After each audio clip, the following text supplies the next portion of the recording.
Selain itu, baterai yang ditingkatkan dapat memberikan daya tahan penerbangan setidaknya 50 menit, dan lebih dari 1,5 jam kemampuan terbang, dan kecepatan drone bisa mencapai lebih dari 60 km per jam. Oleh karena itu, setelah drone lepas landas, hanya butuh 1 menit untuk mengunci truk pickup yang dikendarai Tama di layar. Setelah itu, prajurit yang bertanggung jawab atas foto udara segera melaporkan kepada Yoshua, Panglima tertinggi, posisi target telah dikunci, dan mereka telah memasuki desa nelayan di sisi kanan jalan di depan. Yoshua mengangguk dan berkata dengan ringan, "Sepertinya sarang mereka di tempat ini. Kirimkan koordinatnya, biarkan semua orang bergegas ke desa nelayan 1 mil jauhnya dari lokasi untuk bersembunyi, diam-diam kelilingi desa, dan bersiaplah untuk memberi mereka seekor oriole untuk mengikuti sesuai rencana Tuan Renza." Di sisi lain, melihat pengawal itu mengendarai mobil ke desa nelayan yang bobrok, Tama pura-pura penasaran dan bertanya pada pria muda di kopilot, "Hei sobat, bukankah kita akan pergi ke Ensenada itu? Apa yang kita lakukan di desa bobrok ini?" Pemuda itu berkata dengan santai, "Mobil kami kehabisan bensin, ada minyak selundupan di desa nelayan ini, dan harganya murah. Kita akan isi bensin di sini dan lanjutkan perjalanan kita. Sekarang tidak terlalu jauh dari Ensenada." Itu tidak jauh, dan butuh 20 menit setelah mengisi bahan bakar untuk jarak lebih dari 10 km. Setelah dia selesai berbicara, dia meregangkan pinggangnya dan berkata dengan santai, "Oh, aku bermain kartu dengan beberapa orang sampai jam 3 lewat, sekarang aku benar-benar mengantuk. Setelah mengantarmu, aku akan bisa tidur." Setelah mengatakan itu, truk pickup melaju ke halaman pedesaan kecil. Tama memandang Abraham yang berada di samping. Melihat bahwa dia semakin bingung, dia tersenyum dan berkata, "Saudaraku, jangan gugup, itu hanya untuk mendapatkan bensin, tidak apa-apa." Begitu dia selesai berbicara, truk pickup ada di halaman. Begitu berhenti, 7 atau 8 pria kekar berjalan keluar dari rumah bata di sekitar halaman. Tanpa kecuali, orang-orang ini semua adalah penduduk setempat dengan tato totem serupa di tubuh mereka. Dengan sepatu berujung runcing dan kunci untuk memegang pistol di kedua tangan. Melihat orang-orang ini bergegas, Abraham bertanya dengan gugup, "Apa yang akan mereka lakukan?" "Apa?" Pria muda di kursi penumpang tersenyum dan mengeluarkan pistol dari bawah kursi, mengarahkan moncong pistol ke Abraham. Lalu ke Tama, dia berkata dengan dingin, "Keluar dari mobil dengan baik. Jika kamu berani kabur, aku akan menembakmu sampai mati." Baru saja selesai berbicara, orang-orang kekar di luar mengulurkan tangan dan membuka 2 pintu belakang. Setelah itu, masing-masing dari mereka menodongkan senjata ke Tama dan Abraham di dalam mobil, meneriakkan sesuatu dengan nada marah. Hanya saja Tama tidak mengerti bahasa Spanyol, dan sama sekali tidak tahu apa yang mereka bicarakan. Dia hanya berpikir bahwa orang-orang ini sangat menyebalkan. Dia buru-buru meletakkan kepalanya di tangannya dan berteriak keras, "Bicaralah jika kau memiliki sesuatu untuk dikatakan, jangan tembak, bukankah kau hanya ingin uang? Aku memiliki lebih dari $1,000 di sakuku. Kau dapat mengambil semuanya. Jika masih tidak berhasil, maka aku akan memberimu kopernya juga." Pemuda itu meraung dingin, "Apa yang kau bicarakan? Memintamu untuk turun dari mobil? Apa kau tidak mengerti?" Tama buru-buru berkata, "Aku mendengarmu. Aku mengerti." Setelah berbicara, dia keluar dari mobil. Begitu dia turun dari mobil, 2 pria kekar menahannya di kiri dan kanan, dan kemudian mengikat pergelangan tangannya di belakangnya dengan tali kabel nilon selebar sekitar 1 cm. Ikatan kabel nilon jenis ini sangat kuat. Dalam keadaan normal, jika tangan dan pergelangan tangan seseorang diikat dengan cara ini, bahkan jika dia memutuskan ikatan kabel ke dalam daging, sampai tulangnya tercekik, tidak mungkin untuk memutuskannya. dan gesper dari jenis tali kabel ini adalah satu arah.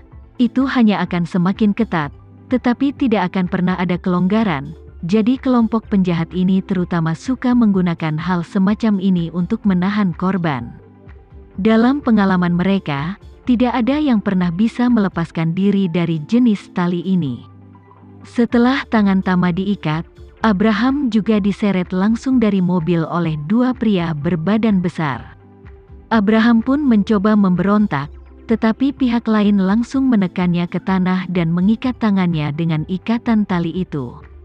Abraham makan seteguk kotoran, muntah beberapa kali berturut-turut, dan berkata dengan suara serak, "Bah, apa yang kamu lakukan? Kau menculik orang miskin yang bangkrut sepertiku. Aku benar-benar tidak berguna, tidak ada gunanya bagiku selain membuang-buang makanan." Pemuda itu melangkah maju, berjongkok di tanah, menepuk wajah Abraham dengan laras senjatanya, dan berkata sambil tersenyum, "Saudaraku, kamu mungkin merasa tidak berguna. Tapi bagi kami, sebenarnya, kamu sangat berguna." Tama dan Abraham yang bingung dipaksa oleh lawan dengan pistol, dan dibawa langsung ke salah satu rumah bata. Begitu masuk, tidak ada furnitur, hanya tangga tenggelam dengan lampu terang. Keduanya dibawa ke tanah oleh sekelompok gangster dengan peluru tajam, yang ternyata unik. Seluruh bagian bawah tanah dibagi menjadi dua area oleh koridor. Di sebelah kiri, ada sel penjara dengan gerbang pagar besi, dan 7 atau 8 orang masih terkunci di dalamnya. Di sebelah kanan, tertutup rapat oleh tirai putih sepanjang hampir 10 meter.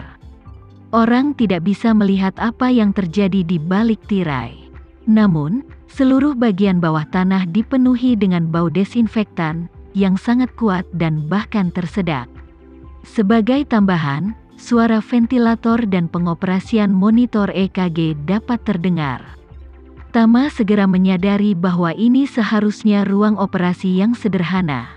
Dan dia bisa merasakan bahwa di balik tirai putih, ada 2 pasien yang sangat lemah yang sedang koma. Pada saat ini, di ujung lain koridor, seorang pria paruh baya berkulit kuning berusia 50-an berjalan turun. Pria itu berjalan cepat dan berjalan melintasi koridor menuju kerumunan. Dia pertama kali melirik Abraham, dan kemudian menatap Tama, yang ada di samping, bertanya pada pemuda itu, "Johan, apakah identitas orang ini sudah diverifikasi?" "Diverifikasi." Pemuda bernama Johan dengan cepat berkata dengan senyum yang rajin, "Paman Thomas, anak ini benar-benar pria sial yang datang dari Indonesia." Dia kebetulan duduk bersama Abraham di pesawat. Keduanya mengobrol sepanjang jalan, dan obrolan itu sangat spekulatif. Dia berencana mengikuti Abraham ke Meksiko sebagai pelaut, dan kemudian dia di sini. Paman Thomas mengangguk ringan, melihat Tama dari atas ke bawah, dan berkata sambil tersenyum, "Jangan katakan itu, anak ini terlihat kuat dan muda. Jika kita bisa menemukan receiver yang cocok, dia pasti akan menjualnya dengan harga yang bagus." Setelah berbicara, dia berkata kepada Johan, "Biarkan Friedy turun dan melihatnya." "Oke, Paman Thomas, tunggu sebentar," jawab Johan cepat, dan kemudian berlari sampai keluar. Tama menatap Paman Thomas saat ini, dan bertanya dengan gugup, "Kamu siapa? Untuk apa kamu mengikat kami di sini?"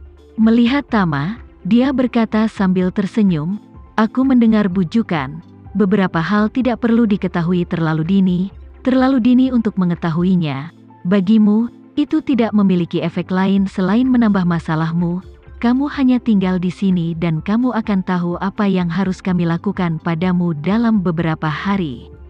Setelah dia selesai berbicara, dia memandang Abraham, yang ada di sampingnya, dan berkata sambil tersenyum, "Namamu Abraham Wilson, kan? Aku akan meneleponmu nanti. Akan lebih ramah seperti ini." Abraham bertanya dengan gugup, "Kamu, siapa kamu?" Paman Thomas berkata sambil tersenyum, "Nama keluargaku Thomas, dan nama panggilanku Darren. kamu tinggal di sini dan tempat ini berada di bawah kendaliku, jadi kamu juga berada di bawah kendaliku." Saat dia sedang berbicara, Johan membawa kembali seorang pria Asia Selatan berkulit gelap, dengan kacamata miopia dan jas putih, yang tampak seperti seorang dokter. Dia berjalan ke beberapa orang dan bertanya dalam bahasa Inggris, "Yang mana donor untuk operasi yang didapat?"